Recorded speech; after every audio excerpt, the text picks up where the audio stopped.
right, here we go. Giocast. I don't know what episode it is. This is back to Costa Rica. Today we're going to talk a bit about the collective mind, transitioning between spaces, the concept of what versus how. Last time we talked about what versus why, patience, and a few other things. I'm just going to flow with it as usual. I'm going to go for about 20 to 30 minutes here, whatever feels good. And thanks for joining, guys. Thanks for all the feedback on this podcast, Giocast, whatever you want to call it. It's me sharing my thoughts, what's going on. Hopefully, some things I can share that can inspire or help share some of the things that I've learned. And hopefully, it'll help you in your day-to-day life. So, coming back to Costa Rica, we came last year and things were getting a bit crazy back home in Canada. I was just worried about where do I want to spend this winter? Do I want to be locked down? I wasn't crazy about the Canadian government, some of the policies they were implementing. And then want my kids going back into, that learning environment that I don't think is conducive to learning at all. So we packed up, jumped right in and came down here. Probably moved a little quicker than I would like to in retrospect. We bought a place really quickly and amazing place. But there's a lot of pressure to make quick decisions. And it's taught me a lot about patience. So we'll get into that a bit too. If I sound kind of funny, it's because I have some mambe in my mouth. Mambe is a medicinal plant from the Andes in South America. It's actually the raw cocaine leaf ground up into powder. You take it with a little tobacco paste. And it helps you to speak your truth and speak clearly. And so since I've stopped drinking coffee and cut out alcohol completely, I don't know if I'm just filling the void with something else, but it feels good and natural, and it's very uplifting and inspiring. I'll probably make another podcast where I go deeper into that. There's actually a maestro coming to town because it's interesting because I really want to learn more about the medicines that I use. And there's a grandfather coming from Colombia next week to do some talks about it. So I'm really excited that I'm going to get to meet him and just learn more how you can use the mambe. Because like all substances, you can use them in an intentional way, but you can also use them in a way that can be destructive or not beneficial. And that goes for all plant medicines, whether it's ayahuasca or even other psychedelics. You can use them with intention to help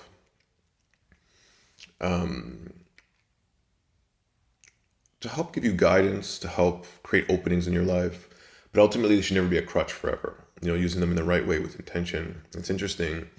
Famous biohacker Ben Greenfield, put an article out where he used to talk a lot about psychedelics and plant medicines on his own journey, and then he stopped, saying that they're not necessary. And at first it was kind of triggering, but I think there's some truth to that as well.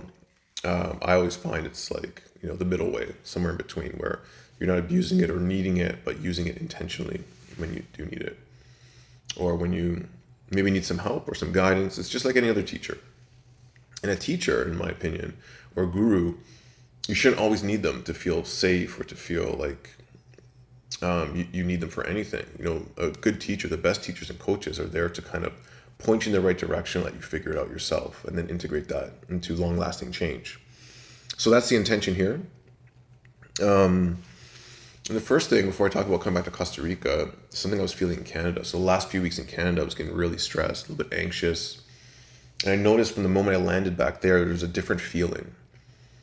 Everything felt rushed. People were under a lot of stress and tension over the last couple of years. And as a human being, you take that on. Studies have proven that, even heart rate variability, if you have three people who are in coherence, you bring another person to that group, the other people can bring them into coherence. Now think about it as a collective. And you go into like this energy field with millions of people, you're going to pick up what they're feeling. And the good news is if we can shift a lot of those into a different state, then it can bring everyone with them. And I've heard some spiritual teachers talk about, hey, you don't need a lot of high vibration to change a low vibration. I'm not sure how much I believe in that, or what the exact math is, but I do believe, one person can inspire many different people. And once people start shifting their minds and their inner dialogue and narrative, other people can feel into that. So imagine the news and society and the way people are feeling, the government putting all this fear and social media. Imagine how that's affecting each and every individual, and imagine how it's collecting the field and pushing everyone into this space. a collective manifestation. So if everyone believes something's going to happen, it happens more. But I think what's happened over the last couple of years is these crazy, maybe elite or controlling views of trying to do things have actually forced people to wake up, because sometimes fear is a good mover, and pain and suffering and confusion, because it pushes you into a space where you have to check your reality. And I think that's what's happening. So the last few weeks, this collective mind was really putting pressure on me. I was feeling it. And a friend of mine down here, Mitra, one of my spiritual teachers, was telling me about how when he goes to Israel, after a few weeks, they're all talking about how you start taking on everyone's problems. Your mind is thinking about, oh, do I have enough money for retirement? Is there going to be war? Blah, blah, blah. Like all these things that everyone's thinking. And then when you come back here, you just feel a difference. So landing here, we couldn't bring our dog. It was super complicated, which is very sad for the whole family. Made travel a bit easier. Had a long drive from San Jose. It was supposed to be like 4.5 hours on the GPS when there's no traffic. Ended up being an 8-hour drive. Put the GPS on, 5.5 hours, not so bad. For the first 3 hours of the drive, it stayed at 5 hours. But we got here, and as the first couple of days go by, I already started feeling a sense of calm. Putting myself back into my rhythm. The last week in Toronto also, I know when I start feeling like that, it's really a sign to get back into your routine and to trust and to be patient. That's been the lesson. And one of the things, I don't know if I mentioned this in the last podcast, but at Camp Summer Days, when I got there, I was supposed to be relaxing, and I volunteered to do some work to create some paths for the camp and the event. And within a few minutes, I was getting attacked by mosquitoes. And I was like, okay, man, I gotta get a sweater. Went to get the sweater, came back, doing some more work. Right at the end, I must have hit a wasp nest with a rake. And immediately there's like 100 wasps all over me, trying to sting me. Thank God I had that sweater on because it was covering my head. They're trying to get at my face. They end up finding my ankle, smart guys, the weak point, and just started stinging the crap out of me. So I'm running through the forest, throwing my arms up in the air, trying to get all these wasps off me. It was an intense experience. It was almost like exhilarating. It was painful, but it was like, wow, I'm alive. What a feeling to feel this interaction.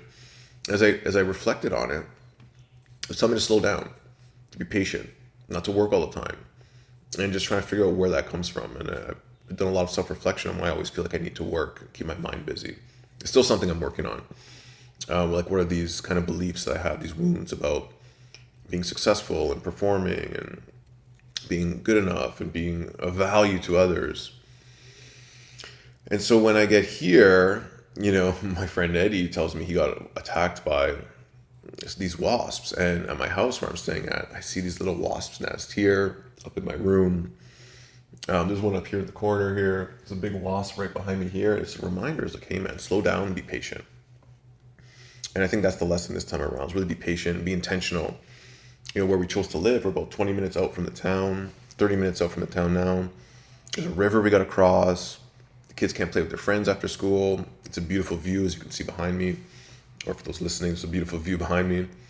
But this time here, it's like not rushing into anything. Maybe we put this place for sale. Maybe we move closer to town. I'm just open right now. I'm not trying to push anything through, because a lot of times when I move too quickly, you do things without really thinking about the full picture.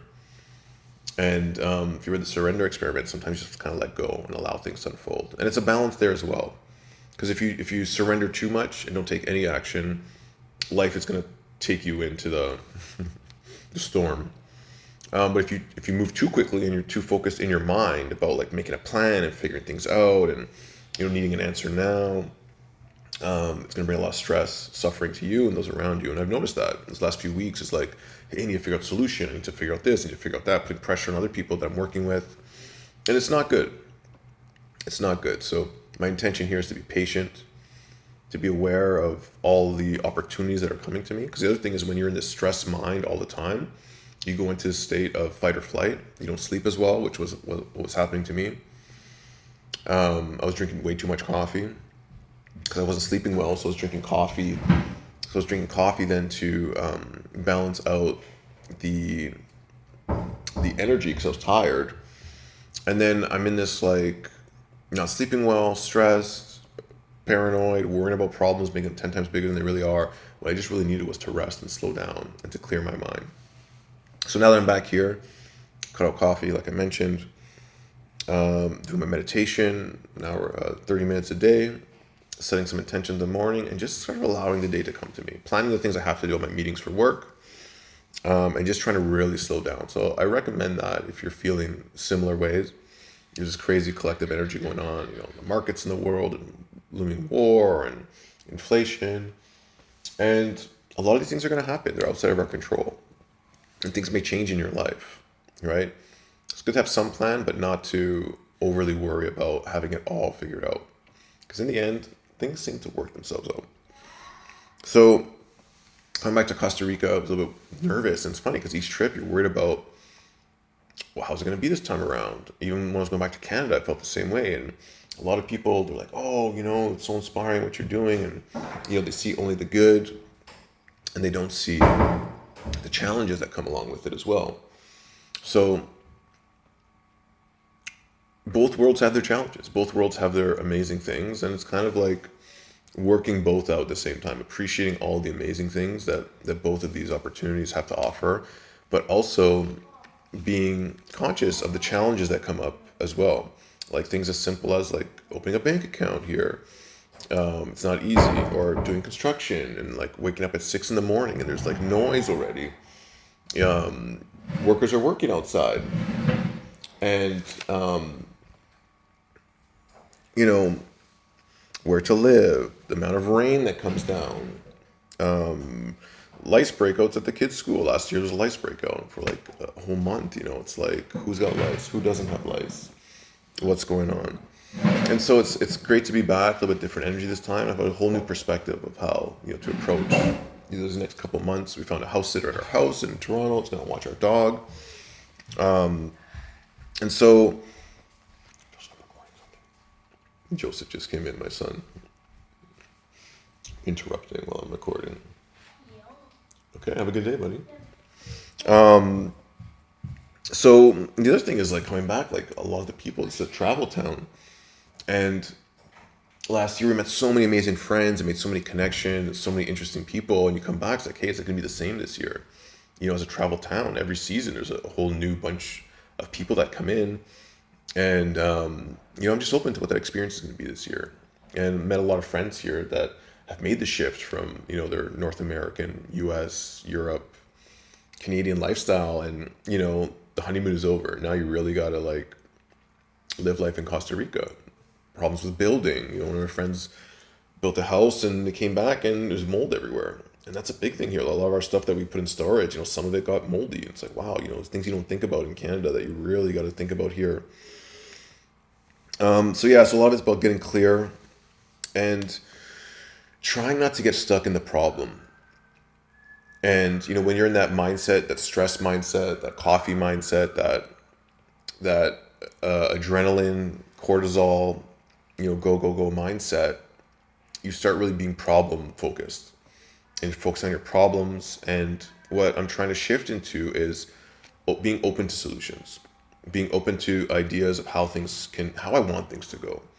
And the more your brain focuses on problems, the mind starts thinking like that's what you want. The brain doesn't know like your thoughts, if it's what you actually want, or if your thoughts are, the reticular activating system is this thing designed to go out and seek the things it thinks you want. So the things you're thinking about, if you're hungry, it's like trying to find food, or you want to buy a car, it's trying to find that car you want to drive.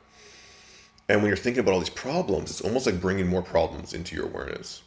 So it's like, okay, like here I am, and I'm manifesting this beautiful place to live that's a little bit closer to town, but not too close. And then how I want to feel each day in there, and the amazing experiences I want to have. So it's becoming way more solution focused, manifesting that, and even just writing out like a letter to yourself. Like I'm rewriting my creative visioning process, which is a course on elementalrhythm.com. If you haven't tried it, just getting clear on how you want all the areas of your life to be, how you want them to feel, how you want to show up, what it looks like. And so I'm really starting to focus on that and just being patient. And, this goes back to the what versus why conversation I had the last one, like when you're figuring out like things that are going on, like in a business or for online, you're seeing what people are doing, you know exactly what they're doing, but you don't know why they're doing it. And figuring out the why is like the key to really scaling a business and and just finding like areas that can make huge shifts in your life. So you see all these things that are happening. These can be patterns as well, and you can apply these things to almost anything, right? Like apply it to business, looking at analytics. But you look at patterns in your own life. You start being aware of the patterns you keep going into, whether it's relationships or work or whatever. Start asking yourself why this keeps happening, and not why from a victim standpoint, but just why is it, what is it trying to show me? And then once you're clear on the what is going on, and kind of like the why it might be happening, now you know the what. It's like, how do I change that? So I know what I want. I'm really clear now. Now how do I make that transition? How do I get this new place? How do I figure out how to make people online in a business understand what I'm trying to show them. Like they need to know like how am I going to solve their problems? So it's a whole nother layer of figuring things out. So once you discover the what, it's like now it's the how. And I find the how is it can be a little bit more patient, just being open to opportunities, not trying to rush things through from the mind, just really feeling into things. And some of the other things, that I've learned as well is that, just recognizing the the limitations of my skill set. In a company that's scaling personal development school, it's easy to start a small business, right? Where it's like you want to open a store. Okay, what are you going to sell? There's a lot of it's not, no business is easy. Let me take that back. Some things are really cut and dry and straightforward, and sometimes I assume that things are going to be easier than they actually are. But it's really important to do research, to talk to people that actually have a more skill set, to even pay for it if it makes sense. And so that's what I'm doing within business now. Is like instead of trying to learn everything, which is the old like do it all yourself, figure it out. Learn how to record music, learn how to do videos, learn how to do online marketing and blah blah blah. Sometimes that's going from a manager mindset where you won't need to manage everything and control it, but to be more of like the owner, to be more of like the founder, to be more of like a visionary, you kind of got to know what you want to do, and you got to kind of get other people to help you figure out the how. Like how did they do it? Look at people that have already done what you think you're going to be doing, and ask them, for help, to be vulnerable. Say, hey, like, can I pick your brain? Can I pay you for an hour of your time? Finding people that have built a house in town, or that have scaled a company, or that have all of these different expertise, rather than trying to figure it out myself, make all the mistakes. Because, what you pay for an experience is the cost of all their mistakes they've made, all the learnings. And that's what's really important, is why you hire people with experience, because they've already made the mistakes. And it's a different life down here for sure, with building, with almost everything, opening a bank account. And to do something awesome, a lot of the times it's not easy, or else everyone will be doing it. And just a new business, again, another business, we're trying to bring in some products from South America that are some different plant medicines, or different herbs, and these certain things that no one's really done it before. And the few partners that I'm with, it's a lot of struggle. But we're figuring it out. We know what we want to do. We just got to figure out the how. And so we've been going in circles a bit. But ultimately, it's like when you go through all of these challenges, you're building the value because you're learning. And whether that's learning in your own life and learning from other people who've done it before, or in your business, it's really, really important. These things are like probably the most valuable things you can do, is get that experience of going through a process. And so I feel like I'm going through the process of learning how to live in Costa Rica, what the balance is between Toronto and Costa Rica, and ultimately, like, what do I really want? Like when we came down here, it's like, am I really happy here? And can I be happy here? And can I be happy in Canada and get the best of both worlds and deal with the challenges in both worlds and find that ultimate balance? So yeah, so I've been thinking about putting out some more content on elemental rhythm. I would love to know like topics you guys might be interested in me talking about. Going back to Rhythmia in October for a week, which is always very introspective for myself. We've been recording all this amazing music for Elemental Rhythm. We did a session back in Toronto where we ended up doing like an 8-hour session of bowls and singing, and that's what feels the best to me when I'm in creating creatively. I don't know if any of you listening make music or do art, but there's something about getting in that flow space that just feels amazing. So I'm going to release some of that music. I'm going to edit some of it and put it out there very, very soon. But yeah, just to wrap today is no matter where you are Might feel the grass is greener on the other side, but each side has its own beauty and its own challenges, and they're all there for you. And you always have that choice to jump into the unknown and to try something way out of your comfort zone. And the uncomfortableness of the known, it, some people can get stuck in there for a long time, but just be courageous to step out, even one toe into something different, to put yourself out there, to challenge your boundaries in your comfort zone, and just to see what it has to offer. Because if you start feeling that gut feeling now that things are not perfect and they're not right or something feels off, that's a sign to start exploring the amazing possibilities that are out there. So find out what it is for you. Maybe you've been too much relaxed mode. So for me, it's slowing down, finding the balance, not forcing myself that when I'm in idle state that I need to do more. It's okay to just chill a bit. And I find that already here, the most amazing thing is like in Toronto, I couldn't wake up in the morning, staying up late at night. Might have a lot to do with the coffee I was drinking. But here within 2 days, I'm already falling asleep at 8 p.m. and waking up at 5 a.m. with an alarm clock. And it just feels so good.